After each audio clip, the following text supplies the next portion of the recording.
So we're going to spend a few moments talking about procrastination, which I think everybody experiences to greater or lesser extents. And I guess my first challenge or experience of it was when I was writing a novel. One of the things I struggled with all the way throughout that process was with motivation, focus, and procrastination. But writing a novel was my dream, and happily I eventually managed to do it. However, procrastination was an absolute battle throughout. The reason I was able to go from taking years to complete my first novel to completing my second in just about 5 months was through coming to understand the different kinds of procrastination and what specific kind of procrastinator that I am. Before we go further, don't forget to smash the like button and subscribe. And if you recognize yourself among the types that I share, let me know in the comments. Procrastination, fun fact for you. The word procrastinate, pro, comes from the Greek word pros, meaning forward. Procrastinate actually comes from the Latin crastinus, meaning belonging to tomorrow. See, it's to do with that headspace that we can be drawn into, whereby we begin to allow our thoughts, allow our attention to be drawn a little too far into the future and away from the present moment where we actually need to be working. So, the 6 behavioral styles of procrastination. And yeah, that's right, there are actually 6 of these bad boys. Now, this is based on the work of Linda Sapadin and Jack Maguire in their aptly named book, The 6 Styles of Procrastination and How to Overcome Them. Now, the scariest thing about reading this thing is just how recognizable these types are. I mean, I'm looking through these pages and I'm like, oh, that's me. I see that too. And the thing is, this is a pretty common experience among readers of this work. So let's break down what these 6 types actually are. There are 2 categories. The anxiety types and the boredom frustration types. But first, the anxiety types. The worrier. So this is your basic bog standard fear of failure. You don't start because you're afraid you won't succeed, and that thought's packing enough anxiety for you to decide against the risk of even trying. I mean, I say decide, but the reality is you're not deciding at all. All of this stuff is happening way down deep in the limbic system beneath conscious thought, which means you're basically trying to drive with the handbrake on. You worry so much about the outcome of what you need to work on that you get paralyzed and don't do the work. Next is the perfectionist. So rinse and repeat the worrier. The only difference is failure now means any result that's less than perfect. You've got that grimy self-talk gremlin whispering in your ear, anything less than flawless ain't good enough, which means you ain't good enough. And that's mental checkmate, because who really ever reaches perfection? I mean, what even is perfection anyway? It's a myth, based on the idea that if the standard you've concocted in your own head can be reached, it will guarantee how your work will be regarded by others, and perhaps how you will be regarded by others. You, my friend, are trying to avoid vulnerability. You're trying to control the narrative. And when you're chasing the illusion of control, it doesn't take long to realize it's a fool's errand and then quit the game. The overdoer. Now, the overdoer is most likely to fall prey to overwhelm because you overcommit. Yeah, sure, you'll take on that extra task and another one, and okay, why not also your neighbour shopping?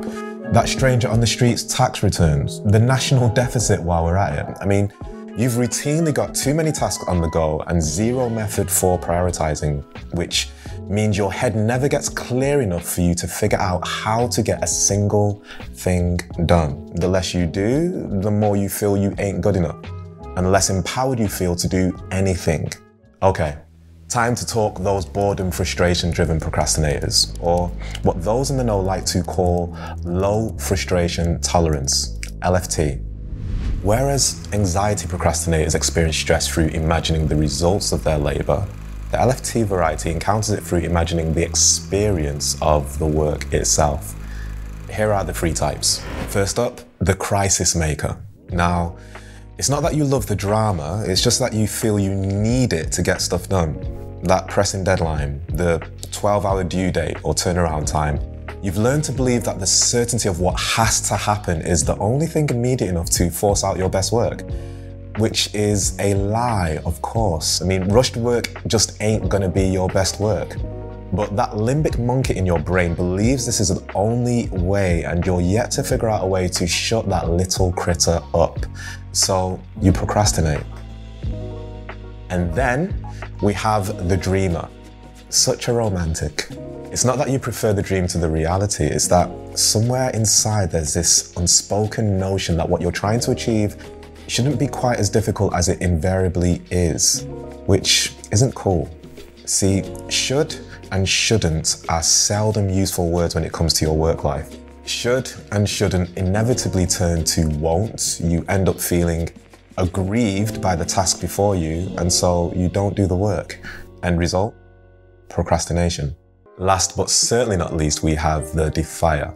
You see, you feel that that thing that you've got to do is beneath you, boring, mundane, monotonous. So why do it? You see, if you're a defier, you find a way to prioritize other tasks and leave the one that needs doing undone. Think of this as the childish rebel inside, that part of you that kicked and screamed as a kid at having to tidy your toys into the box after playing. See, somewhere inside you can't help but feel on a fundamental level like you simply shouldn't have to do this. See, there's that word shouldn't again. Never a good sign. Hence, no work. All right, so have you guessed which of these are me yet? The interesting thing is each of these types, in a way, have an underlying question or belief. Unspoken, unconscious, but there. The worrier. Better not try. If I try, then I'll fail. The perfectionist. Unless it's absolutely perfect, I'm a failure. The overdoer. All or nothing. If I don't accomplish everything, I'm a failure. The crisis maker. I perform better under pressure. Without it, I'll fail. The dreamer. It shouldn't be this hard. May as well fail. The defier. I shouldn't have to do all this anyway. I'll choose to fail. Confession time. So I'm in the perfectionist camp with a very occasional sprinkling of the dreamer. But regardless of which type you might be, I'm wondering if you're noticing the common denominator here. You see, it seems that procrastination, or at least our experience of it, really comes down to our relationship with failure. The fear of not getting things right and what not getting things right actually means to us. That's kind of an existential biggie right there. But there were some things that I discovered that helped me to turn the switch on how to deal with it. They helped me to go from taking several years to write my first novel to 5 months to write my second. And mainly these things come down to intention setting and time blocking. When it comes to getting through meaty projects, these are the keys to success. But if you enjoyed this one, or are able to relate to one or perhaps a few of the different procrastinator types that I talked about, then leave a like, subscribe, and comment beneath this video to let me know which of the types resonate most for you. And of course, don't forget to hit the notification bell when you subscribe so you don't miss out on future videos. Ciao for now.